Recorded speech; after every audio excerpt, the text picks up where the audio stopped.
And it's a Wednesday night in Melbourne. I'm Michael Kuzilny. Thank you very much for watching. You know, I had this lovely lady coming up the other day, 98 she was, and she lost her 3 children to cancer. And was still enjoying life, but it's amazing. There's some beautiful people out there going through some enormous life problems. You know, this other chap, the other day I represented him at Melbourne Magistrates Court for a 3rd time drink driving offence. Everybody was judging him, saying, oh, this guy is just a filthy alcoholic. But I found out his little 6-year-old daughter was killed in a house fire, and then he blamed his wife, and then they split up, and then she died of cancer. So, you know, he was all by himself. No wonder some people hit the grog, because we should really reach out to the people who are going through some tough times, and you know, rather than walking around Melbourne all day, you know, like this, fear orientated, try to be a bit more love orientated and be a bit more authentic and loving towards others, isn't it? Yeah, There's nothing wrong with being a bit more loving, you know. It doesn't mean we're trying to root each other or stuff. Yeah. You know what I mean? Yeah, I know what you mean, yeah. Some people you speak to and they think, why is he speaking to me? Does he want to have sex with me or something? Yeah, you know I know. What I mean? It's just, people get the wrong assumption. You can't, if you're nice, people think you want something, and if you show a bit of love, there has to be something behind it. You're either wanting money or you're wanting, I smile at other lawyers and they go, what's he smiling for? I smile at some magistrates and they go, this is a serious court, don't smile, you know. There's nothing wrong with smiling, folks. It's, you know, there's so many tough issues in life, and, you know, it's good to have a bit of fun. You know, when are we going to start having some fun? Some people have fun when they're kids, and then, you know, for the next 40 years they're depressed about something, and then they die. You know, it doesn't mean just because we're adults we can't have fun, isn't it? No, exactly. I said to my boyfriend the other day, I'm 25 and I act like a 10-year-old sometimes. Yeah. Good on you. Get out and giggle and... You're a gorgeous human being, and your boyfriend's very lucky. He's a social worker, is he? Yes, he is. He graduated this year and he's just getting some experience in the field. And say hello to him. What is? Hi, Kyle. How are you going? I love you. So, you love him very much, huh? Yeah, I do love you. Yeah, I do love him. So. That's lovely. And you've moved in together? Yeah, he's moved into my apartment that I moved into last Monday. So, yeah. And you've obviously shared your stories and he fully accepts you? Yeah, he does. He's probably one of the few people that I've met that has just said, I don't care about the scars on your legs or the scars on your backs. And he says they're beautiful, they're part of you. So he's a really He sounds like an amazing person. Yeah. And, you know, there's so many people watching who feel so lonely. You know, they can't speak to anybody because mum and dad might be abusive, mum and dad might be drunks. There's so many drunken parents out there. They're taking their anger and depression to school, and they're just lonely, and some teenagers, you know, want to commit suicide. What's your advice to, you know, for them to break out of that? I think the first thing you have to do is just, even if it's the tiniest little bit of hope or little bit of faith that you have, just grab hold of it and don't let go of it. Even if it's minute, it's still better than having nothing. And try and find someone that you can trust, but that you've known for a while and that's not going to take advantage of your situation, because the worst part is that you get taken advantage of and that just, it makes everything worse. So just find someone that you can look at, like you can trust, and that will look after your best interests and really help you find help you. Yeah, they're words of wisdom. You know, you speak to some people, you share a story, and all of a sudden they're laughing behind your back, sharing it with 10 other people, and you always know the people who do backstab others, you know, they're going to do that to you as well, isn't it? It's always good to speak good about people, isn't it?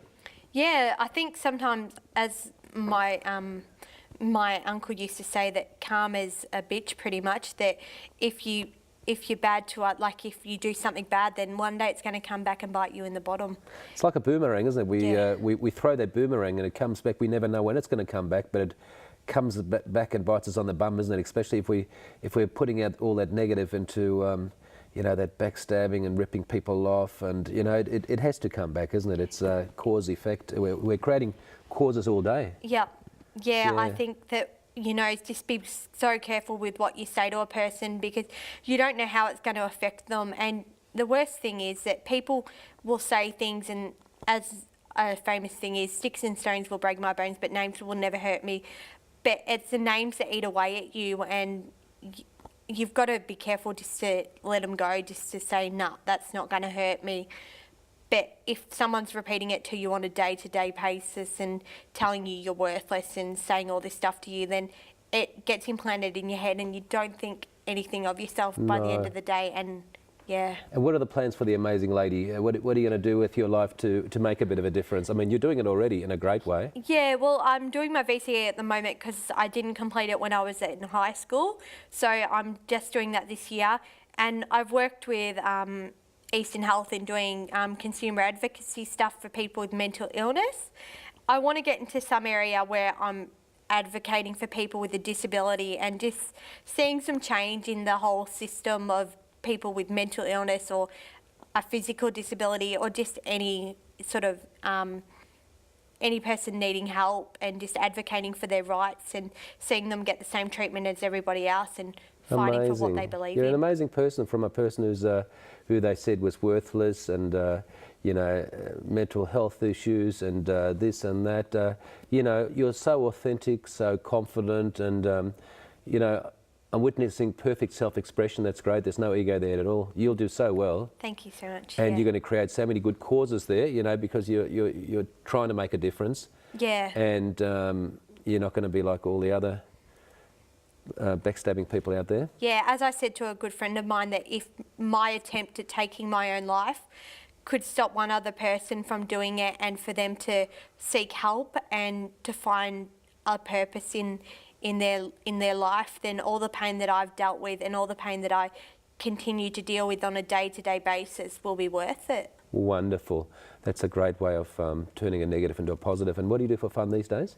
I love going to the movies with my boyfriend. I love horse riding. Can't get back into that at the moment because of my legs. Love going for walks since I couldn't walk for 7.5 months. So just getting out and enjoying life and having fun. That's wonderful. And doing year 12 must be exciting too. I mean, you're there with you know, with 16, 17-year-olds. Yeah, I'm there, and I'm doing it via distance education because I can't do it. I have more surgery coming up, so I can't actually do it at a school. But yeah, no, it's pretty good knowing that. Yeah, I feel a bit old doing it, but no, not at all. No, it's never too late. So no, and after that, you might even do some tertiary studies and. Yeah, I want to go into university and get a degree and specialise in legal rights and advocacy. So. That's wonderful, but the University of Life is the most important, isn't it? Yeah, There's a lot of you know, PhD people out there, and you know, they sit on the couch, but they give you facts and figures, but you've got to go through the life issues, don't you? Yeah, you've really got to experience it firsthand before you can really imagine what it's like and explore and discover new things and just become a real person. And you've certainly done that. You're a very real person. I thank you very much for coming on the show, Amanda. And thank you very much for watching. Tough times never last, but tough people do. And tomorrow, put a big smile on your face and have a great day. We'll see you next Wednesday night. I'm Michael Kuzilny. Good night. All the best.